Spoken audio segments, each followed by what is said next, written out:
Today's topic is going to be hood vents. So, in order to make sure that my Jeep stays cool, I've been doing lots of mods lately to make sure that, the engine bay stays cool and that the engine's doing well and whatnot. And, I've been having luck with it so far. Now, the reason why I'm having so many issues is because I got a stroker. It's a 4.6 liter, so it makes just a bit more heat. And, people even with stock 4.0 motors have, cooling issues at times. One of the problems is there ain't no damn room under the hood. That 4.0 is very comfortable in here, and there are not very many air gaps. So basically, the air that the fans are pulling off the radiator can only really go one way, and that's down. So, if it's not going down, it's not really going much anywhere. And heat, if you know, likes to rise. So one of the issues is that under hood temperatures like to get really high in the summertime because the air doesn't really get out where it needs to. I put in a bigger dual fan over here. This is a Volvo electric fan. If you want to see a video on that, I have one. And it pulls a lot of air, which is great. The only problem is there's nowhere for the air to really go. So what we're going to do is install some hood vents. That way the air can get out.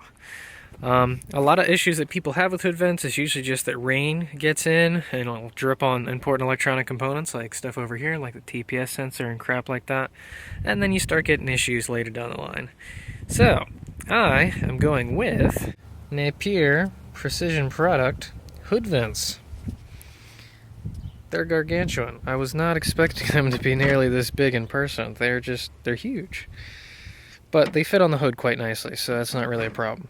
So they come with a left side and a right side so that they fit the body lines. The vents are on the back. So they're specifically designed to keep the water intrusion down to a minimum. So there's almost nothing that'll get in here. If you notice the way that the slots are cut, they're not at the bottom. They're actually up a little bit, so water dripping down doesn't get in there. So it lets the air out, and it keeps the water out as well. That's very nice. The form factor should look very familiar, because it's the same size as a LeBaron hood vent. So, if you have LeBaron hood vents, you can bolt these on top, or you can take the other ones off and bolt these down, and supposedly they fit on, perfectly fine. So, that's very cool. Alright. Along with the vents, they give you an install guide and a hardware kit. It actually came with 9 screws and 9 washers, so you got an extra. And it even came with a Phillips head bit. I'm assuming it's probably a P3 for how big they are, so that's really cool. Alright, enough blabbering. Let's get on to the install. Alright, so this is what they look like on the hood. Now, they look like they stick up a little bit because there's still a bit of a gap. And that'll disappear once you screw it down, hopefully. But this is what they look like. It's gonna look goofy because the hood's still popped, but in case you wanted an idea, that's what they look like. So they do stick up a little bit, but I kind of like it. Now you can pretty much mount these anywhere on the hood, but there is one limiting factor, and that is what's underneath the hood. So let me show you that. So underneath the hood, if you can tell at all, there are some support beams. So it keeps the hood together so it doesn't just flop around.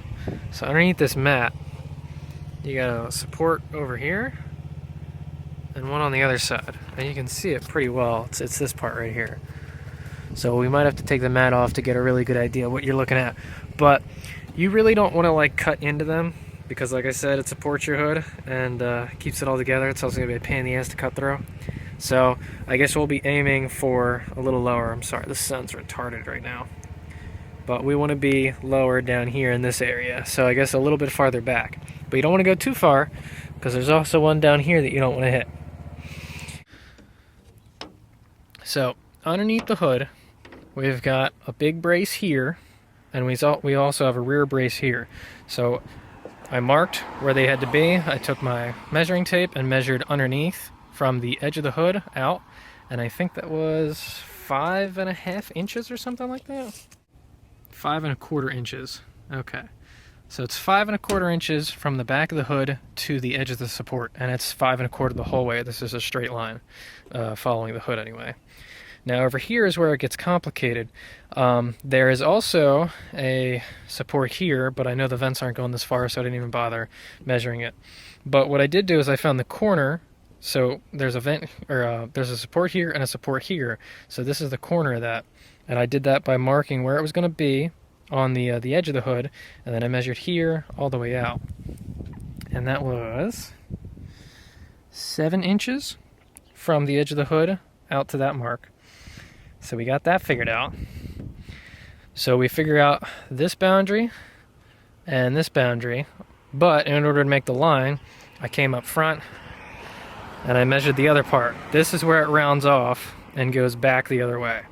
So what I did was I just measured on this line here how far it was from the edge of the hood out to there. All right, that one was 12.5 inches, I believe, either 12.5 or 12.25. I think 12.5. So we got those lines. So now we have where the supports are, which is the squiggly part. This is open, this is where the vents are. Now the thing is, when you cut out for these vents, you're not actually cutting out the whole entire piece, because if you did, you wouldn't have anything to screw on. So we'll flip it over. Alright, so this is the front of the vent right here. So if you notice on the inside, they come out the back. So this part is useful. You would maybe want to cut this out, but you don't want to go too far, depending on how much room you have. Now back here, none of this is important because no air is going to come out this way. So you could actually stop your cut on this line. Now they tell you to trace the hood vent where you want it and then go in 1.5 inches. And that works for the most part. You'll get a piece that looks like this, 1.5 inches. But if you notice, as I mentioned, this part's useless. So what you'd actually want to do is come in on the back, I think it was 2.25 inches.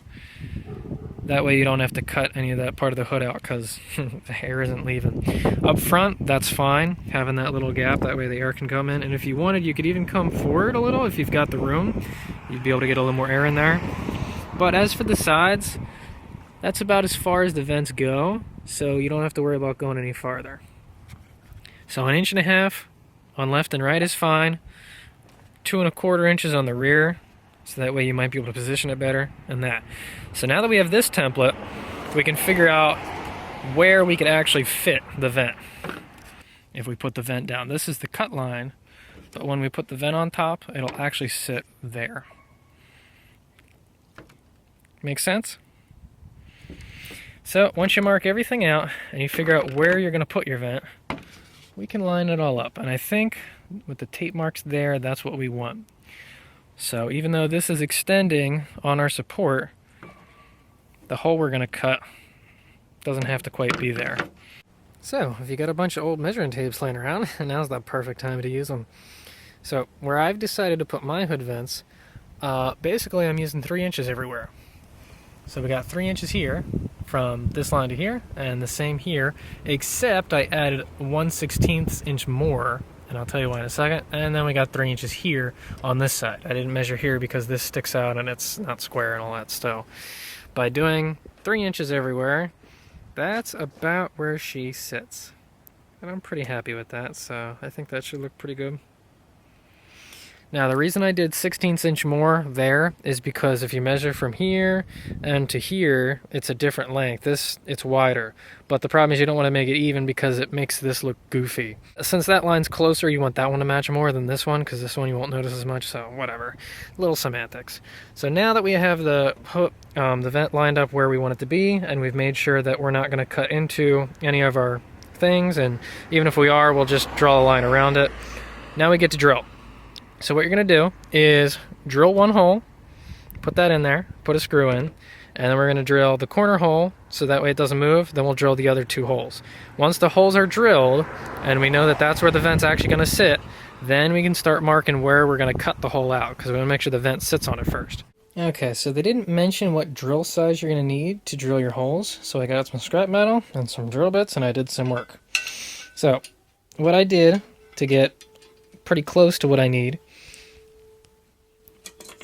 is I took one of these good old guys right here, and I measured the smaller diameter between the threads. So you don't want to measure the thread size itself, you want to measure the actual diameter of the, I guess the inner part of the screw. And I got 3/16 of an inch. So we're going to need a drill bit that's about a 1/64 of an inch smaller, so I went with an 11/64 inch bit. So with our bit, you drill the hole, and a test fit fits in fine. It doesn't strip it out and fall out. It's actually got good tension on it. So 11/64 is the size we're going to go with. So, okay, we got our first hole drilled and our screw screwed in. That's looking pretty good. You don't want to over tighten it, because if you really crank on her, you're going to start stripping out the metal, and then your hole's going to be useless. Or the screw just gets stuck and spins around forever, and that's fun too. Find yourself the opposite corner, pop a hole, and drill it. And you can set the other ones up. Make sure it sits flat. We're going to take our mark.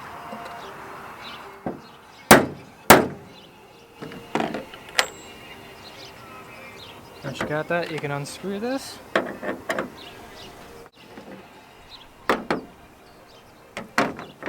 Find your mark and drill it out.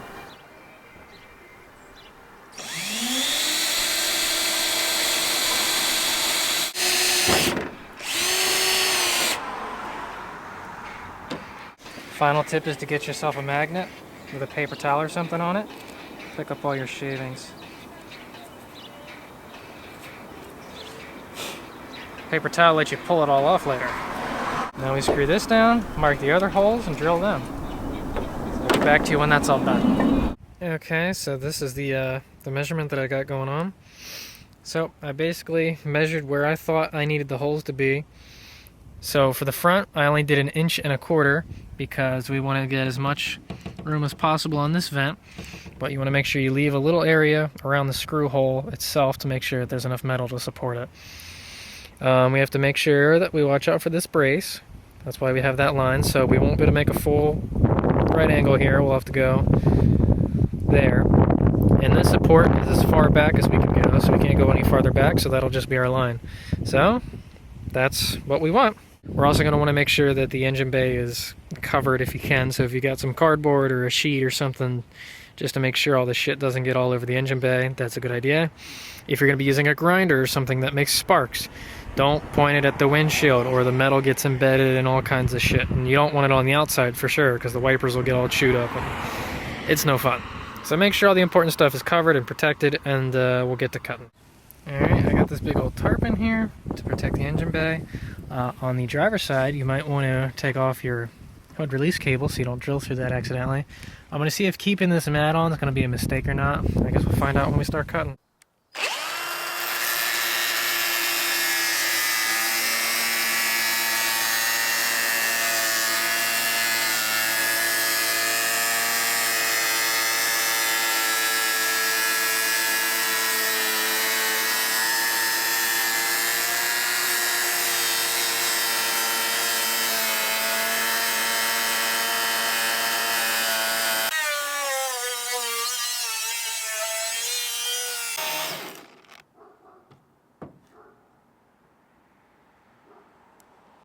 Alright, so after some grinding, this is what you're left with. Big old piece of metal. Nifty. So who knows what the hell we'll do with this.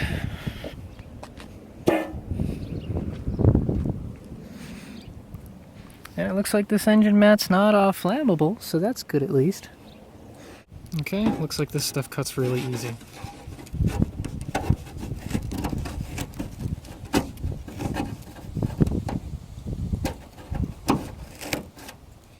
Okay, now we got ourselves a little bit of heat mat. And oh look, an engine hole. Speed hole, baby. Peekaboo, I see you. Sweet.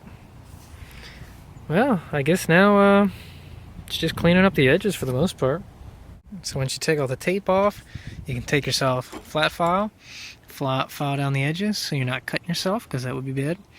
Now the tape started pulling up my clear coat, so You can see that's basically ready to go. That sucks.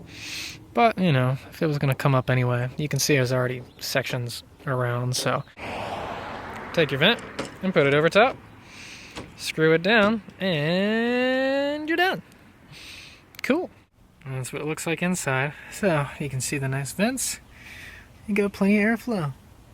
Cool. I dig it. Now, if you're kind of smart, you'll notice there might be something in the way. So we'll probably have to take that off. And honestly, I've been thinking about replacing it with some bright LEDs for quite a while, because this thing's damn near fucking useless. It doesn't really do anything. Okay, I got the next side marked up. Had that one installed and measured, you know, the way we had it. 3 1/8 inch, 3 inch, 3 inch. Line these up, put a hole in, put the second one in, put it on there, marked it, put the other 2 in, traced it. So now we get to cut this line, and we'll end up like that. File and clean up for paint. I don't know if I'll paint tonight or not. It's getting a little cold. Alright. Hit it with a little bit of paint on the edges, just to make sure that, you know, you combat any rust that might happen. So that's what the holes look like. It's time to install the vents for the final time. Screw them on, and you're done. Make sure that every screw gets a washer. Screw them in there. It's best to screw all of them down just enough so that they contact the metal first, and just make sure all your holes line up and everything's good. And then once they're all connected, then you can tighten them all down fully. There you have it. Alright, so here we are in the daylight and the wind. So this is what they look like when they're installed. Pretty.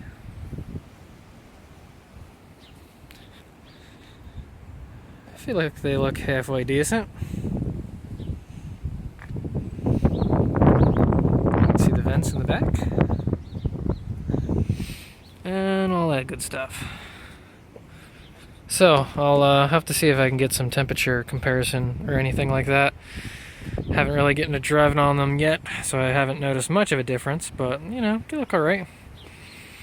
And they seem like they let air out. You know, after a drive, you can actually feel some heat coming out of there, so I'm sure in the summertime, when you're really cooking, they'll be useful.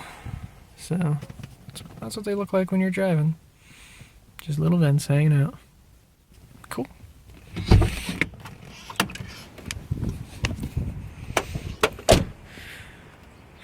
So, for all the people that have stayed this entire time, I've got a little treat for you. If you guys are interested in any of the products that Napier sells, like their hood vents, or their fender flares, or some of their other products, I actually talked to them, and Doug over at Napier actually hooked me up with a coupon code. So, if you type in Nick and Time Films 10 during checkout, you can get 10% off your order, and I get 5% back. So hey, it's a win-win, right? Can't complain. The code will be down in the description, so just make sure you copy it. I think the capitalization matters. So, there you have it. There's some vents, and a discount code for you guys. Cool. Stay cool, my friends. So it's been a couple hours, but we had quite a bit of rain today. So, let's see how much water actually got inside the engine bay. You can see, you can kind of see the water there, but because it's raised, it doesn't really fall in there. So let's pop the hood real quick. Looks like there's a little bit of water, but not terrible. A couple drips here and there. But, like I say, it was raining pretty freaking hard. Not too bad. Seems like it works rather well. So, you know, unless you need like a perfectly dry engine bay, these should do fine for you. I'm impressed. Cool. Not bad.